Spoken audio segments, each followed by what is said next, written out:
Assalamualaikum warahmatullahi wabarakatuh.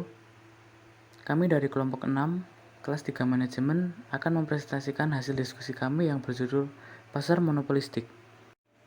Berikut adalah anggota dari kelompok 6. Yang pertama ada Farid Dwi Ardianto, kedua Fauzan Agus Irfandiana, ketiga Ana Safitri Rahayu, keempat Aulia Santri, kelima Aldo Arul Hermawan, keenam Amelia Afina Faradita.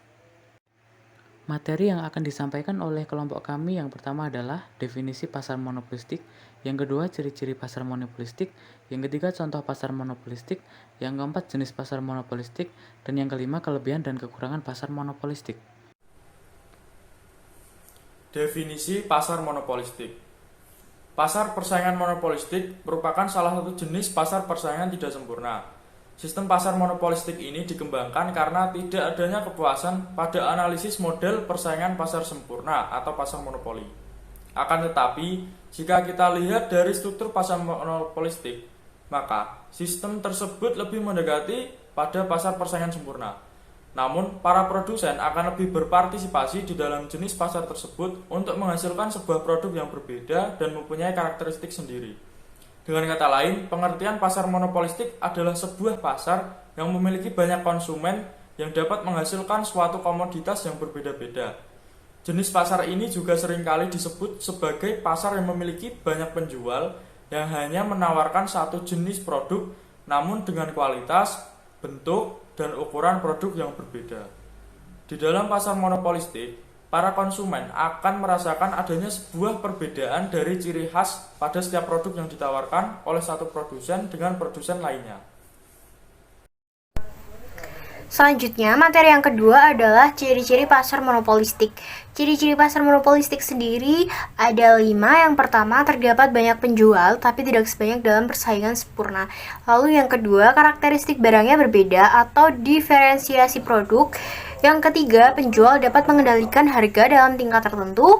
Yang keempat, terdapat persaingan yang ketat dalam kualitas dan iklan. Dan juga yang terakhir, penjual relatif mudah untuk masuk ke dalam pasar dan keluar dari pasar. Contoh pasar persaingan monopolistik. Berikut ini adalah contoh pasar persaingan monopolistik yang penting untuk kita ketahui. Yang pertama adalah pabrik rokok.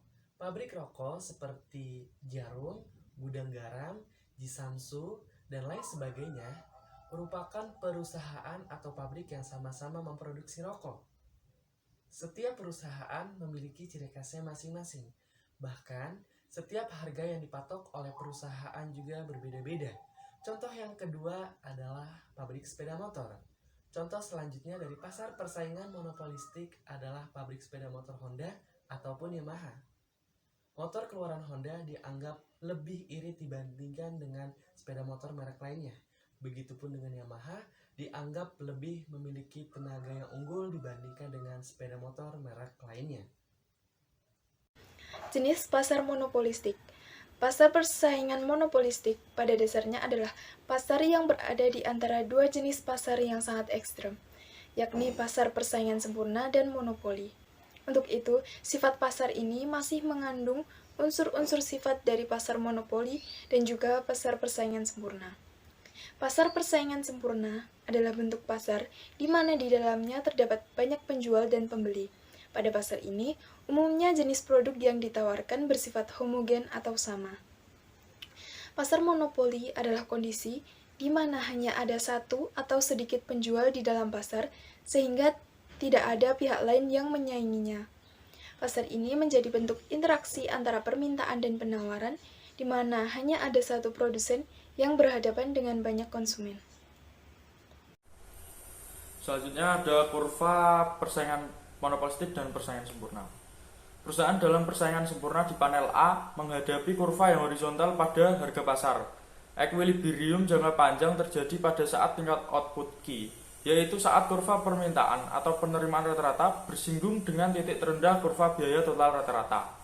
Perusahaan dalam persaingan monopolistik di panel B berada pada output equilibrium jangka panjang key aksen, yaitu saat permintaan menyinggung biaya total rata-rata. Mengingat kurva permintaan berslope negatif, persinggungan tidak terjadi pada titik terendah biaya total rata-rata. Jadi, perusahaan dalam persaingan monopolistik memproduksi output yang lebih kecil dan menetapkan harga yang lebih tinggi daripada perusahaan dalam persaingan sempurna. Atau bisa disebut dengan keadaan kurva biaya yang sama.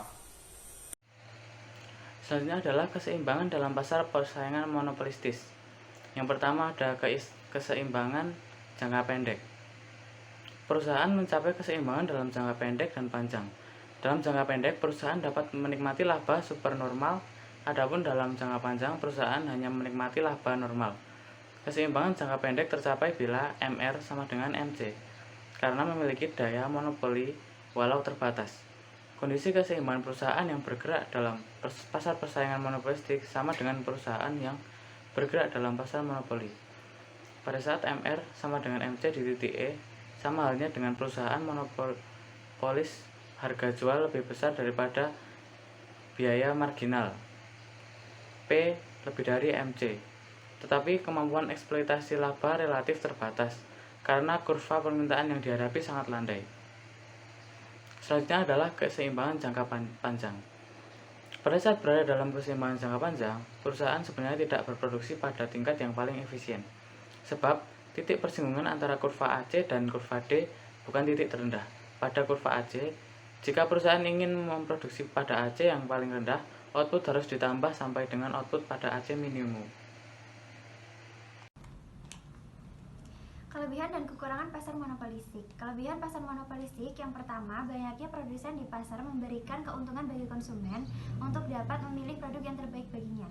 Yang kedua, kebebasan keluar masuk bagi produsen, mendorong produsen untuk selalu melakukan inovasi dalam menghasilkan produknya. Yang ketiga, diferensiasi produk mendorong konsumen untuk selektif dalam menentukan produk yang akan dibelinya dan dapat membuat konsumen loyal terhadap produk yang dipilihnya. Yang keempat, pasar ini relatif mudah dijumpai oleh konsumen karena sebagian besar kebutuhan sehari-hari tersedia dalam pasar monopolistik. Selanjutnya, ada kekurangan pasar monopolistik. Yang pertama, pasar monopolistik memiliki tingkat persaingan yang tinggi, baik dari segi harga, kualitas maupun pelayanan, sehingga produsen yang tidak memiliki modal dan pengalaman yang cukup akan cepat keluar dari pasar. Yang kedua, dibutuhkan modal yang cukup besar untuk masuk ke dalam pasar monopolistik, karena pemain pasar di dalamnya memiliki skala ekonomis yang cukup tinggi. Yang ketiga, pasar ini mendorong produsen untuk selalu berinovasi sehingga akan meningkatkan biaya produksi yang akan berimbas pada harga produk yang harus dibayar oleh konsumen. Demikian presentasi dari kelompok kami. Mohon maaf jika ada kesalahan. Wassalamualaikum warahmatullahi wabarakatuh.